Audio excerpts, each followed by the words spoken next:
자, 지구 시스템과 시스템의 구성과 상호작용 봅시다.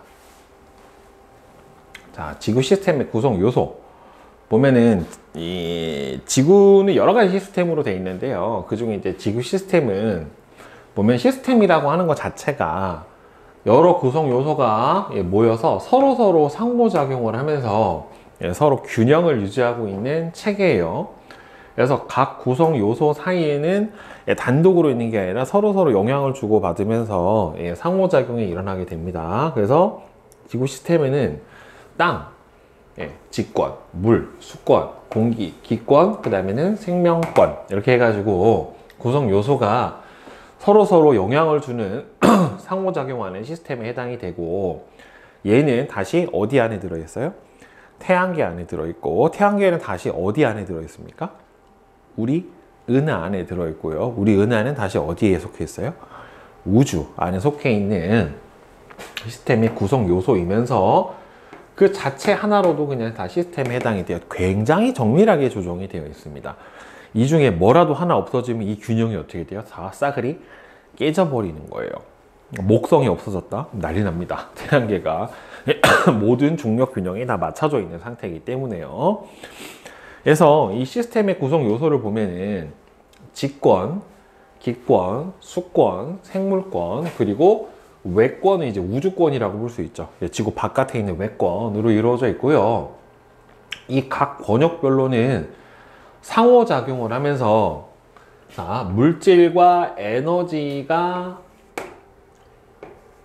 이동을 하면서 다양한 자연현상이 일어나게 돼요. 자, 그래서 이렇게 이 권역을 개로 나눠줄 수 있는 게 보면은 이게 열린 개라고 하는 게 있고요. 닫힌 개라고 하는 게 있고, 그 다음에는 고립개라고 하는 게 있어요. 이거를 하나의 개로 볼 수 있어요. 자, 열린 개는 물질과 에너지가 모두 이동이 가능해요. 물질도 이동할 수 있고 에너지도 이동할 수 있어요. 그러니까 여기서 보면은 지권, 기권, 수권, 생물권 사이에서는 전부 다 뭐하고 뭐가 다 이동할 수 있어요. 물질도 이동하고 에너지도 이동을 할 수 있어요. 네, 이거를 뭐라고 불러주냐면은 열린 개라고 불러줍니다. 닫힌 개는 에너지는 이동 가능한데 물질은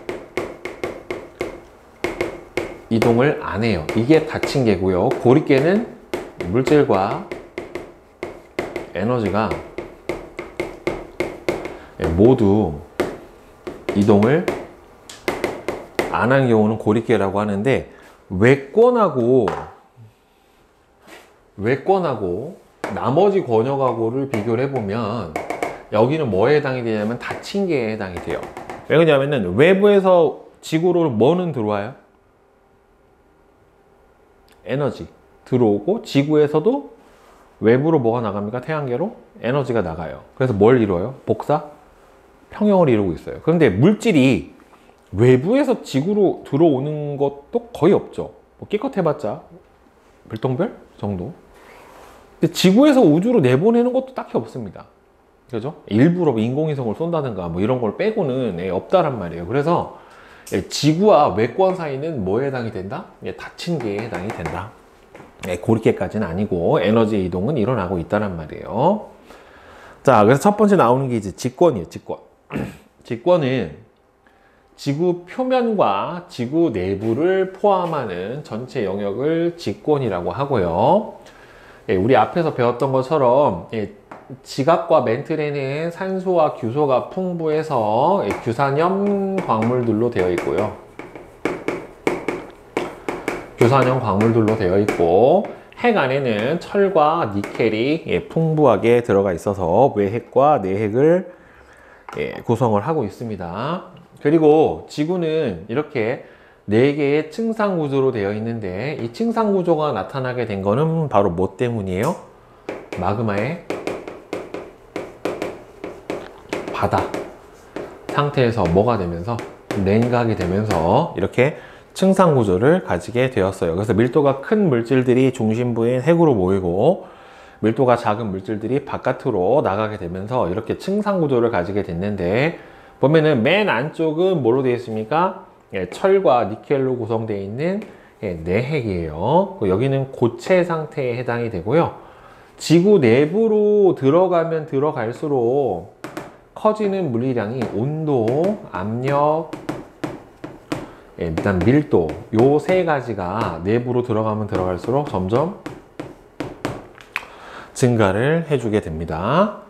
그 다음에는 외핵 바깥쪽으로는 뭐가 있어요? 외핵. 외핵은 무슨 상태예요? 액체 상태고 주로 철과 니켈로 있고요. 이 액체 상태의 외핵이 뭘 합니까? 대류를 하게 돼요. 그리고 철하고 니켈은 이 강자성체에 되기 때문에 이 대류 현상에 의해서 뭘 만들어내요? 지구? 자기장을 형성을 해요. 이 외핵에서. 그 다음에 멘틀은 규산염 물질이고요. 대부분이 고체 상태고, 그 다음에 유동성이 있는 부분은 모든 부분에서 유동성이 있는 게 아니라 일부 부분에서 약간 녹아 있어요. 약간 녹아 있는 층이 있는데 그 녹아 있는 부분을 우리는 이제 뭐라고 불러주냐면은 연약권이라고 불러주는 부분에서만 약간 용융이 되어 있고 여기에서 대류가 일어나게 됩니다. 그래서 이 멘틀의 대류에 의해서 뭐가 일어나게 돼요? 지각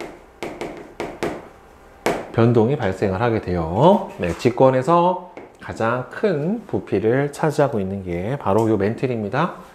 자, 그 다음에 지각은 가장 얇죠.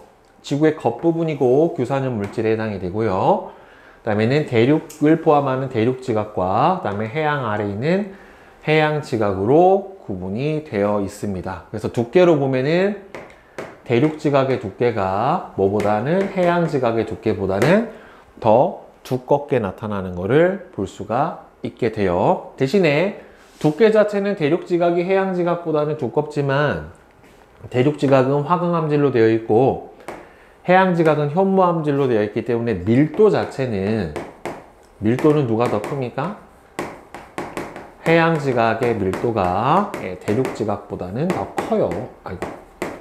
대륙지각보다는 더 크게 나타나서 나중에 섭입 때 이런 것들이 나타나게 됩니다.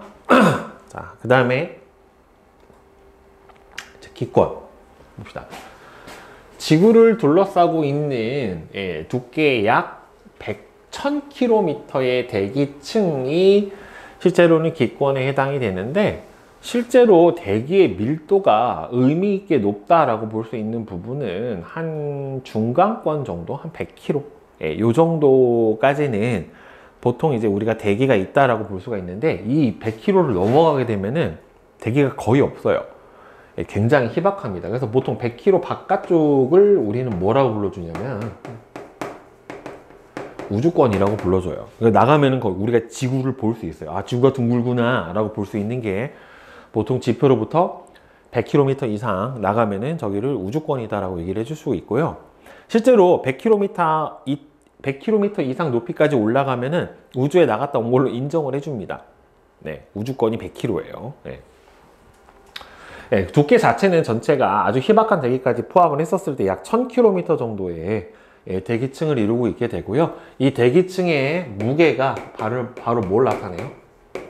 대기층의 무게가 압력, 즉 기압에 해당이 되는 거죠. 기압.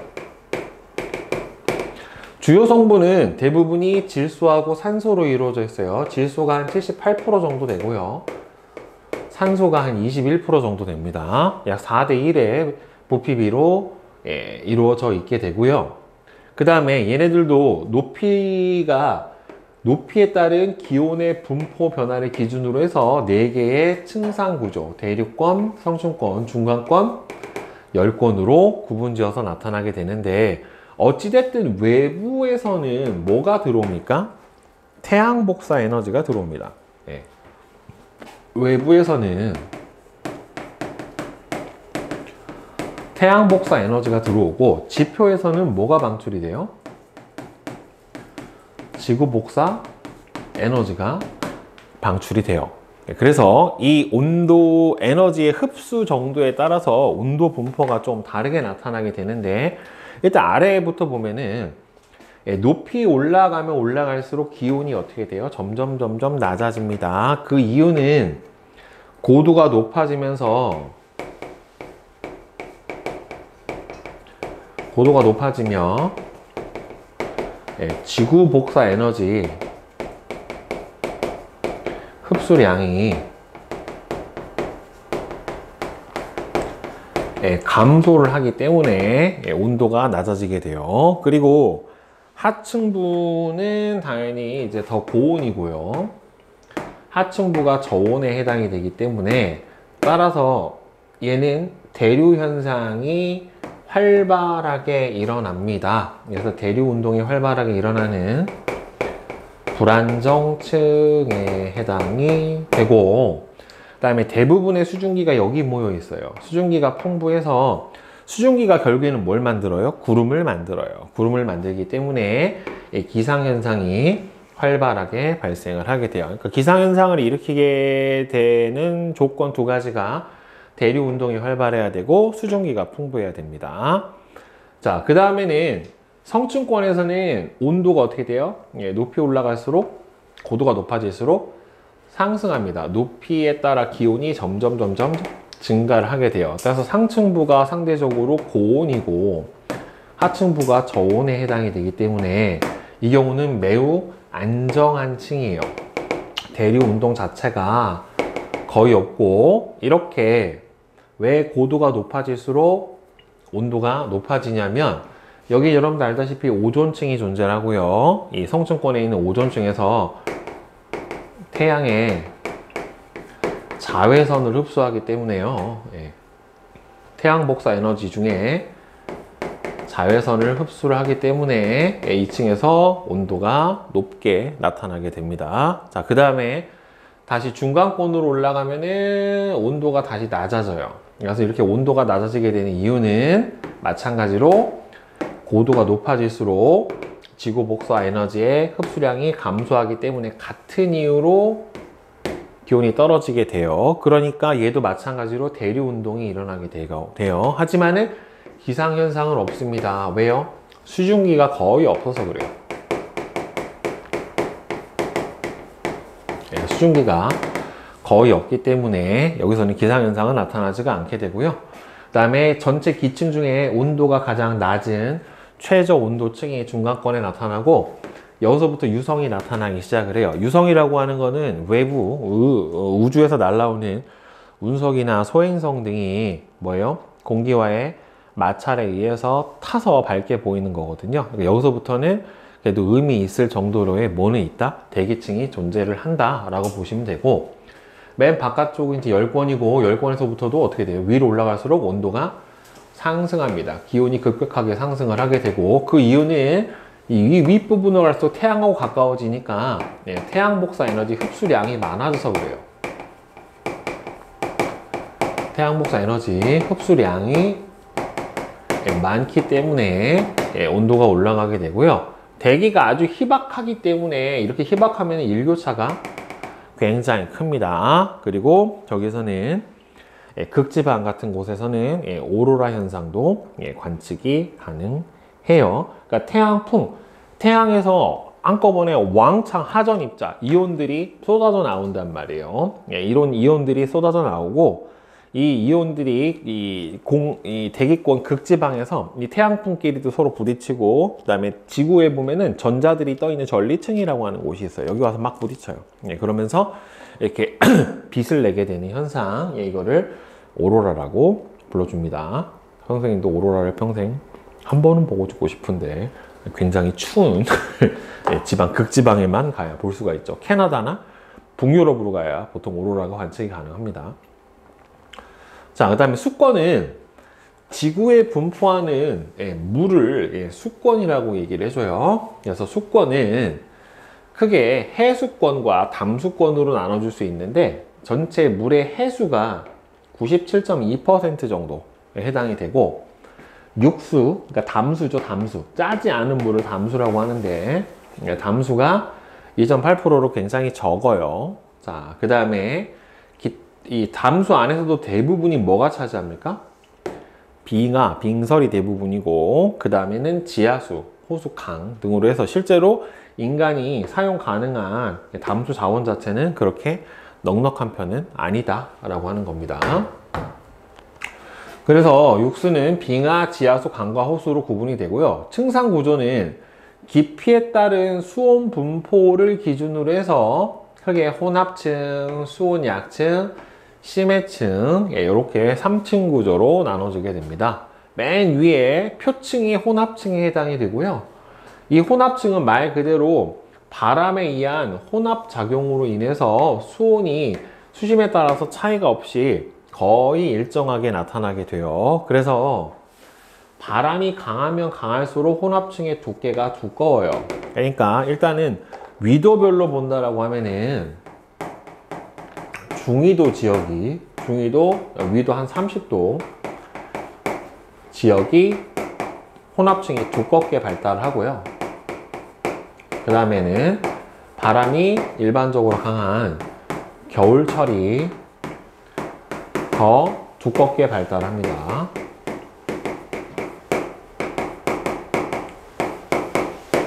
그 다음에 태양 에너지를 직접 흡수하기 때문에 가장 수온이 높아요. 예.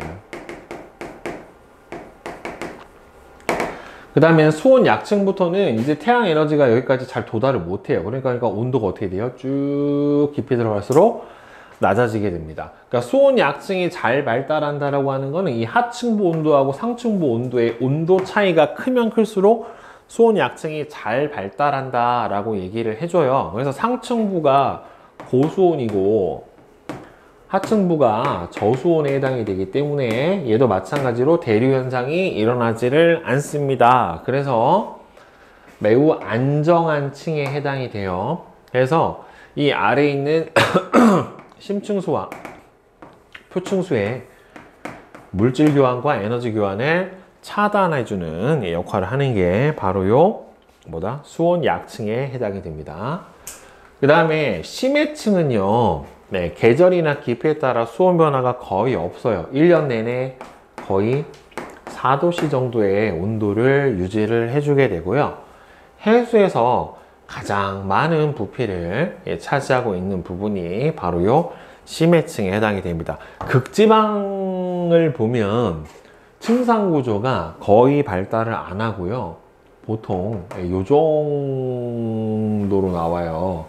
그럼 얘는 처음부터 끝까지 혼합층이다 라고 얘기를 하면 안 돼요. 이렇게 온도 구조가 명확하게 차이가 있어야 층상 구조가 잘 발달했다 라고 얘기를 해주는 거고, 심해층은 거의 저런 식으로 나타나지 않고요. 이게 중위도 지역에 가면 조금 더 혼합층이 더 깊게 발달해요. 깊게 발달하고 수온 약층이 이렇게 발달하기 때문에 저위도 지역이 어떻게 발달한다? 수온 약층이 더 잘 발달하고 중위도 지역은 혼합층이 더 잘 발달하는 형태의 층상 구조를 보이게 됩니다. 자, 그 다음에는 이제 생물권은요, 지구에 존재하는 모든 생물과 이 생물들이 살아가는 환경을 포함한 생태계를 바로 생물권이라고 얘기를 해요. 생물들은 직권, 수권, 길권에 걸쳐서 생태구역, 살아가는 지역이 다 넓게 분포가 되어 있고, 그리고 지구는 태양계에서 유일하게 생물권이 존재를 해요. 유일하게 생물권이 존재를 하려면, 생물이 존재하려면 일단 첫 번째가 뭐예요? 반드시 액체 상태에 물이 존재를 해야 되고요. 그 다음에는 너무 크지 않은 일교차를 가져야 되고요. 너무 크지 않은 일교차와 적당한 온도가 유지가 돼야 돼요. 그러니까 온실 효과가 있어야 돼요. 그러니까 이 모든 적당한 조건에 맞는 게 태양계에 누구밖에 없다? 지구밖에 없는 거예요. 그래서 지구에 밖에 생명체가 없는 거고, 다른 지역에도 생명체가 있는가를 지금 탐사를 하기 위해서 대단히 많이 과학자들이 연구를 하고 있고, 탐사선들도 계속 가고 있습니다, 지금.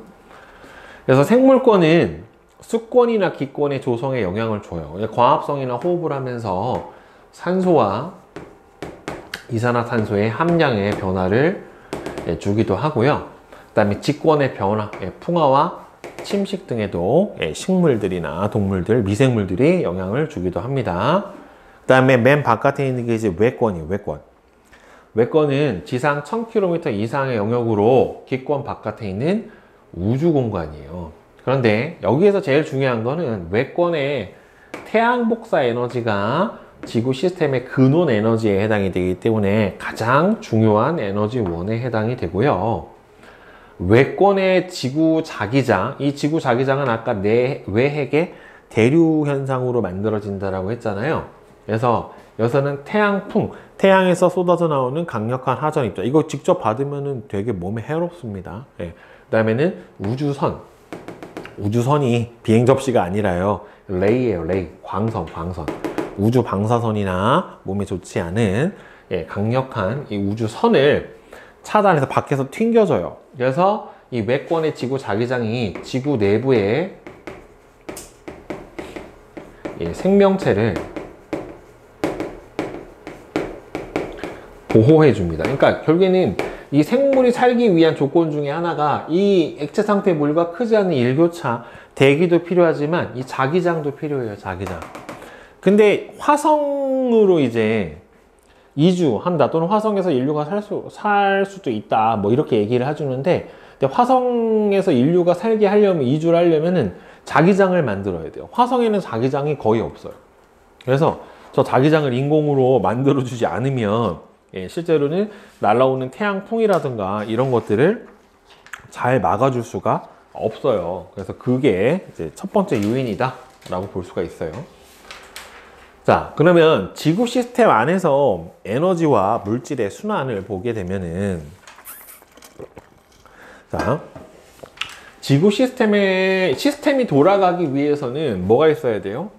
에너지가 필요합니다. 그러니까 지구를 계속 운영을 하기 위해서는 여러 가지 에너지들이 필요한데, 지구 시스템의 에너지원에는 태양 에너지, 지구 내부 에너지, 그 다음에는 조력 에너지, 이런 것들이 있는데, 에너지원의 크기는 실제로 여기가 이렇게 비교도 안 될 정도로 태양 복사 에너지가 제일 크고요. 그 다음에는 지구 내부 에너지, 조력 에너지는 굉장히 적어요. 그러니까 조력 에너지라고 하는 거는 뭘 만들어내는 거예요? 밀물과 썰물을 만들어내는 에너지에 해당이 되는 게 바로 이 조력 에너지에 해당이 되고요. 지구 시스템의 에너지는요, 하위 권역과 상호작용을 통해서 열 에너지, 운동 에너지 등 다양한 형태로의 에너지로 바뀌게 돼서요, 지구 환경의 변화를 일으키게 되는데, 일단은 제일 큰 영향을 주는 태양 복사 에너지를 보면은, 태양 복사 에너지는 태양 안에 있는 핵 안에서 주계열성 내부에서 일어나는 수소 핵융합 반응으로 열과 빛을 방출해 주게 되고, 얘가 바로 날씨의 변화, 그 다음에는 대기와 해수의 순환, 즉 지구의 에너지 불균형을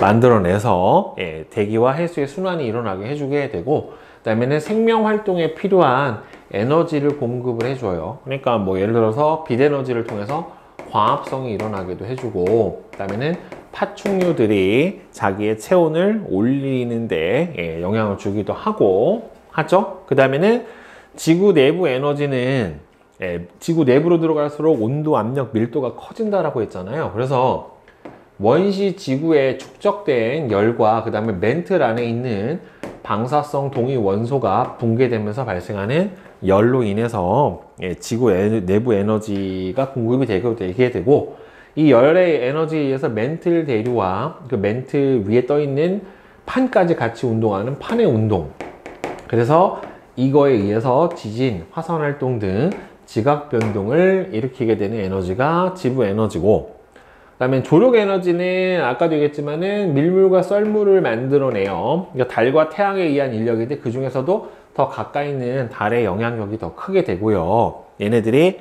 해수면과 해안선의 변화 등을 일으키게 됩니다. 그래서 이 에너지들에 의해서 물질도 순환을 하게 돼요. 그러니까 에너지는 순환을 하지 않고 물질은 순환을 하게 되는데, 그 순환하는 첫 번째가 바로 물이에요.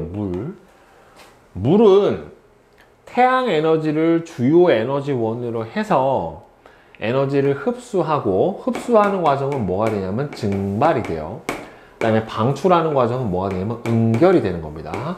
그래서 증발, 응결을 통해서 에너지를 흡수했다가 방출하면서 지구 시스템의 여러 권역을 순환을 해요. 왜? 강물의 형태로 흐르고 지하수로 흐르고 증발해서 구름이 되고 다시 비가 내리고 눈이 내리고 하면서 순환을 하고요. 이로 인해서 여러 가지 자연현상과 기상현상이 일어나게 돼요.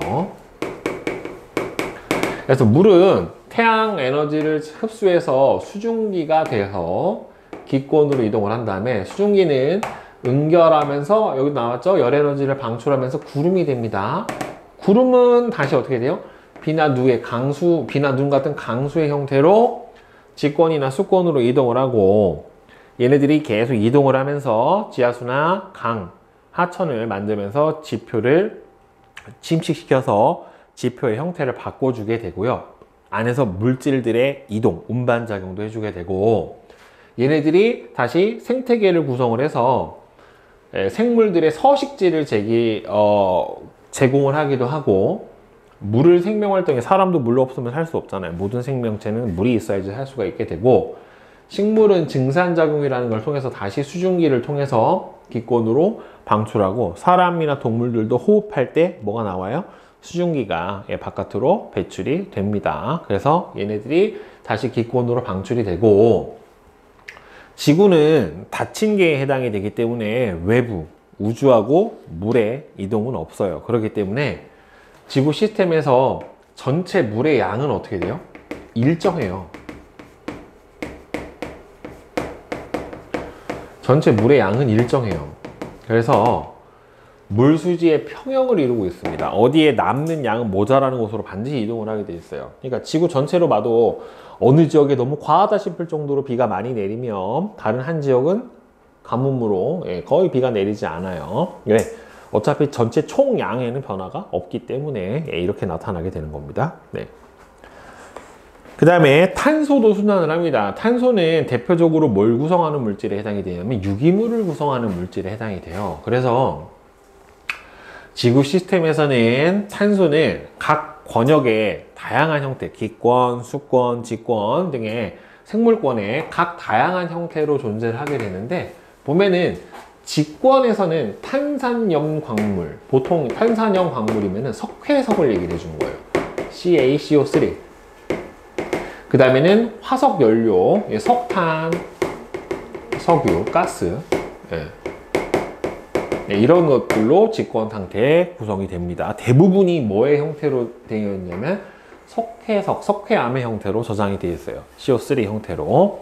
그 다음에 수권에서는 CO3-2- 또는 HCO3- 같은 탄산이온, 탄산수소이온의 형태로 되어 있고 생물권에는 유기화합물, 보통 유기물이라고 하죠. 우리가 탄수화물, 단백질, 지방 같은 유기물의 형태로 저장이 되고 기권에는 이산화탄소, 되게 양이 적죠. 0.001% 밖에는 실제로는 안 돼요. 그런데 이 양에 의해서 온실 효과가 대단히 심각하게 커질 수도 있고 영향을 받게 되는 거예요. 자, 그래서 지구는 아까도 얘기했지만 닫힌 계예요. 그래서 지구 시스템에 존재하는 탄소뿐만 아니라 모든 물질은 총량은 항상 일정하게 유지가 됩니다. 그래서 각 권역에 분포하는 탄소량은 여기서 얘기했던 것처럼 지권이 가장 많고 압도적으로 많고 그 다음에 수권, 생물권, 기권 순으로 이렇게 가게 돼요. 하지만 탄소의 총량은 일정하지만 이게 각 권역별로의 탄소 양이 조금씩 달라지는데 지금 선생님이 얘기했던 것처럼 기권에 있는 탄소의 양이 점점 높아질 수가 있어요. 점점 높아질 수가 있게 되는데 그 이유는 왜 그러냐면 지금 이산화탄소가 전체 대기에서 차지하는 비중이 한 0.04% 정도 되는데 그 정도밖에도 되지 않지만 원래는 이게 한 150년 전에 0.03%였어요. 0.01%가 늘어났죠. 그 이유는 결국에는 뭐 때문에 그래요? 이게 화석 연료의 사용량 증가로 인해서 많이 연소를 시켜버리니까 결국에는 이 화석 연료 사용량 증가니까 지권에서 얘가 줄어든 만큼 이산화탄소가 돼서 기권으로 이동을 하게 되니까 전체의 총량은 같더라도 비율은 조금 달라질 수 있게 되고요. 탄소가 지구 시스템의 여러 권역을 순환하는 과정에서 에너지도 같이 따라서 이동을 해요. 이거는 근데 순환이라는 표현을 썼고 흐름이라는 표현을 썼죠. 에너지는 순환 안 해요. 광합성을 하게 되면 기권에서 생물권으로 이산화탄소가 이동을 하고, 화석연료를 연소시켜주면 직권에서 기권으로 이산화탄소 이동을 하고, 화산활동을 하게 되면 화산가스 안에 CO2가 포함이 되어 있거든요. 그러면 얘는 직권에서 기권으로 가고, 생물권에서 호흡을 하면은 생물권에서 기권으로 가고, 바닷물에 이산화탄소가 녹아 들어가면은 기권에서 수권으로 가고, 이런 식으로 계속해서 탄소도 어떻게 됩니까? 순환을 하게 되고, 탄소 순환과 함께 질소도 순환을 하고, 이런 식으로 물질의 순환이 지구 내에서 계속해서 일어나고 있습니다. 그때 에너지도 같이 이동을 하게 돼요.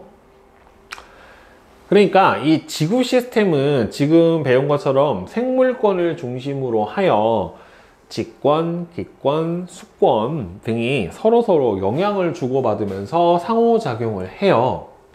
그래서 상호작용이 일어날 때 물질과 에너지의 이동이 나타나게 되고요. 외권은 밖에서 상호작용을 통한 물질의 이동은 적다. 그래서 선생님이 무슨 개다? 닫힌 개다. 외권하고는 에너지는 충분히 이동을 하지만 어느 한 권역에서 변화가 발생을 하면 그 변화는 상호작용을 통해서 모든 권역에 영향을 미친다. 방금 얘기했잖아요. 이산화탄소의 양이 대기 중에 늘어나서 온실효과가 심해지면 지구온난화가 가속이 되니까 해수온 상승하고, 해수온 상승으로 태풍이라든가 기상이변이 많이 일어나게 되고, 그 다음에는 서식 환경도 변하고, 그래서 생물권도 바뀌게 되고 하는 여러 가지 현상이 도미노처럼 벌어지게 됩니다. 그러니까 서로 닫혀 있는 게 아니라 서로 영향을 주기 때문에, 그리고 상호작용은 서로 다른 권역뿐만 아니라 한 권역 안에서도, 생물권에서도 여러 종끼리, 직권 안에서도 다른 여러 권역끼리 서로서로 영향을 주면서 일어나게 돼요. 그래서 이 지구 시스템의 상호작용의 예 같은 경우에는 어느 권역과 어느 권역 사이의 상호작용인가만 잘 구분을 해주시면 돼요. 그래서 뭐 대표적으로 태풍 같은 경우에는 기권하고 수권의 서로 상호작용. 그 다음에는 멘틀 대류는 그냥 직권에서 직권이겠죠.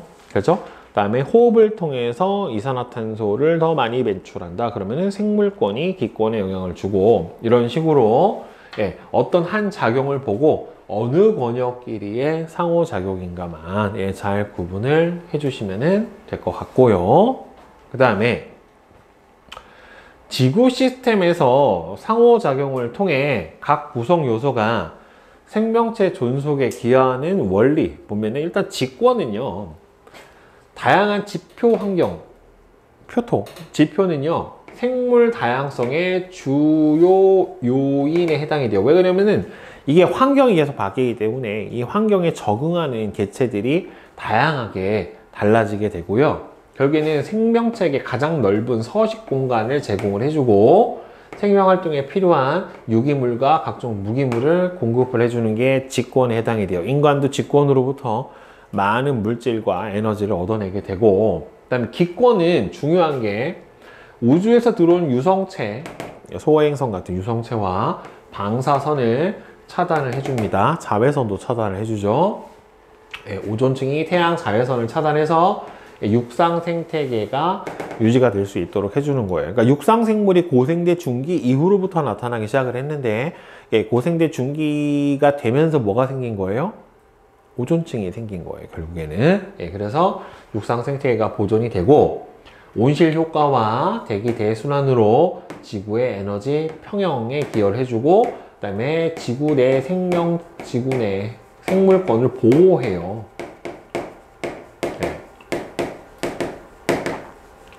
수권은 생물에게 물을 공급을 해주고, 이 지구의 온도가 일정하게 유지하는 데 아주 중요한 역할을 해요. 열 탱크예요.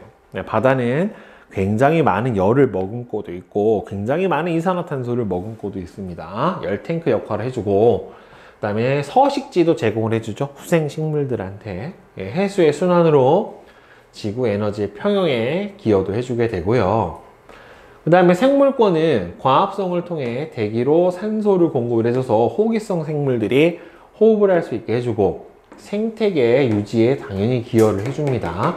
왜? 생태계 안에서 뭐가 형성이 돼요? 먹이, 연쇄가 형성이 되죠.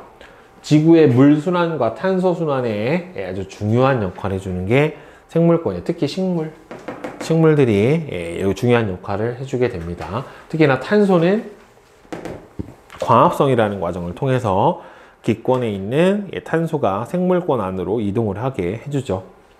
그 다음에 맥권은 태양 복사 에너지를 공급을 해주고, 이 지구의 자기장은 태양 풍과하고 우주 방사선을 막아주는 아주 중요한 역할을 해서 지구 안에서 생명체가 생명 활동을 계속 유지할 수 있도록 역할을 해주게 됩니다.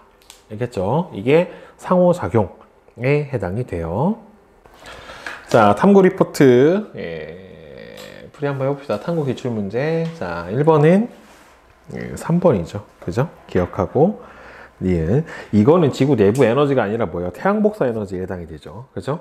자, 그 다음에 2번은 뭐예요? 여기서 2번하고 5번에 해당이 되죠. 그죠? 네. 1번은 뭐가 틀렸어요? 이거는 기권, 수권이 아니라 뭡니까? 직권, 수권이죠. 그죠? 그 다음에 3번은 직권, 기권. 그 다음에 4번은 뭐예요? 수권, 직권. 네, 이렇게 보는 게 맞는 거죠. 자, 그 다음에 뒤에 셀파 세미나. 자, 해수의 층상 구조를 나타냈습니다. 자, 옳은 것은 몇 번이 맞습니까? 3번만 맞죠. 자, 혼합층은 어디가 적도보다는 중위도 지역이 훨씬 더 두껍게 나타나고, 층상 구조는 고위도로 가면 갈수록 뚜렷한 게 아니라 거의 구분이 안 나타나게 됩니다. 디귿만 맞고요. 그 다음에 2번. A와 B 해역에서 측정한 연직 수온 분포를 나타내는데, 그러니까 위도가 낮은 지역이 수온이 더 높을 수밖에 없죠. 결국에. 그죠? 따라서 A는 위도 10도, 그러니까 틀렸고, 바람의 평균 세기는 당연히 혼합층의 두께가 두꺼운 B 지역이 더 강하죠. 그러니까 수온 약층은 선생님이 아까 뭐라고 했습니까? 이 상층부와 하층부의 수온의 차이가 어떨수록? 클수록 더 잘 발달한 거니까 A 해역이 B 해역보다 더 잘 발달한 게 맞습니다. 네.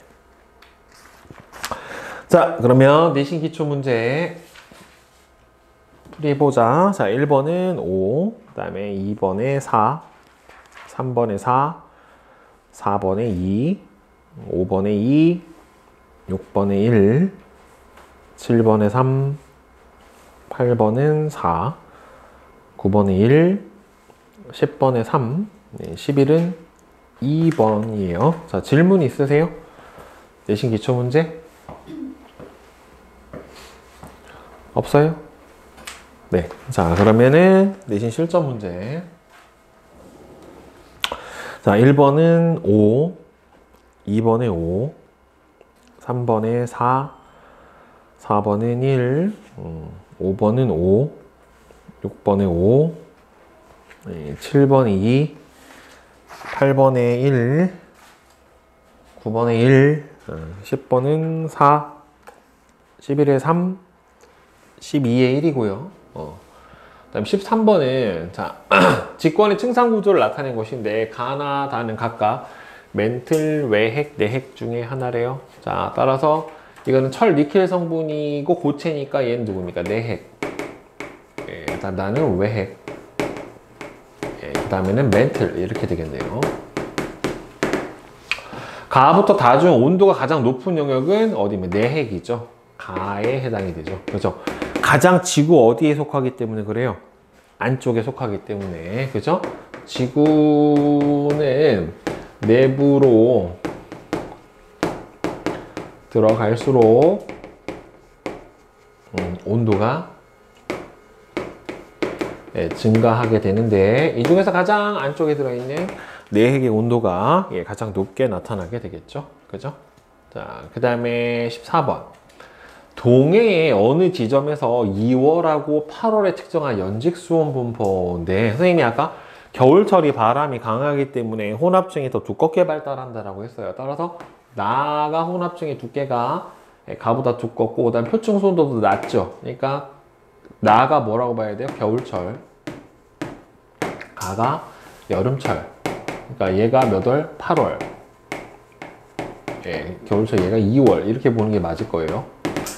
자, 2월과 8월 중 바람의 평균 세기가 더 강한 거는 당연히 언제예요? 겨울 2월에 해당이 되고요. 그렇게 생각하는 까닭은 여기 나와 있는 것처럼 예, 혼합층의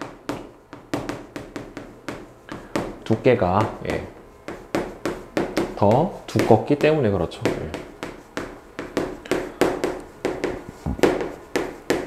그죠?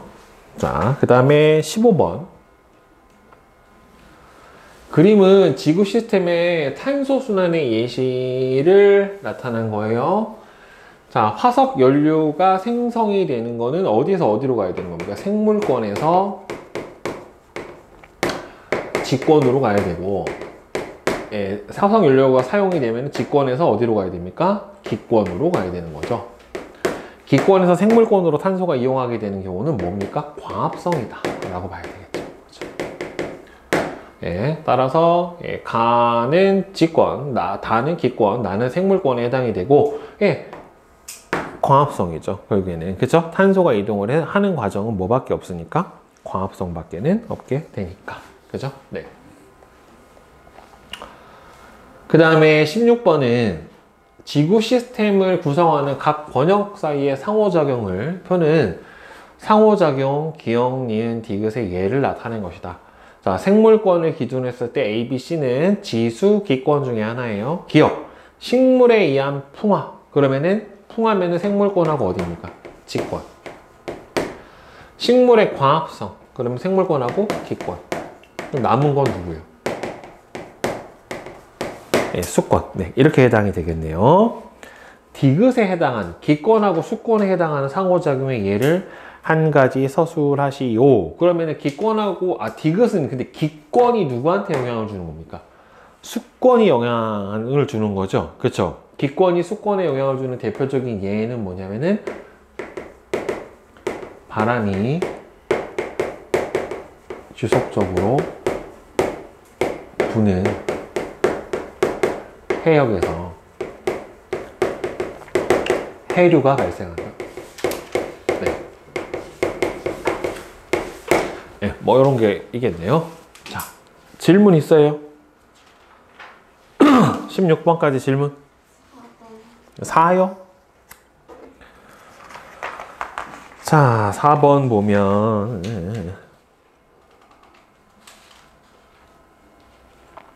그림은 수권의 층상 구조를 여러 기준으로 분류를 했대요. 자, 깊이에 따른 수온 변화가 거의 없는가? 예. 그러면 이게 뭐예요? 혼합층이죠. 해수에서 가장 많은 부피를 그러면 혼합층하고 심해층하고 두 개인데, 해수에서 가장 많은 부피를 차지하는 층은 어디예요? 심해층이에요. 아니요 하면 혼합층이고, 깊이에 따른 수온 변화 거의 없는가? 아니요. 그러면 여기는 어디예요? 수온 약층이죠. 여기는. 자, A는 가장 안정한 층이다. 그쵸? B에는 햇빛이 거의 닿지 않는다. 아니죠. C는 바람이 강할수록 두꺼워지는 거하고는 전혀 관계가 없죠. 그쵸? 네. 그 다음에 또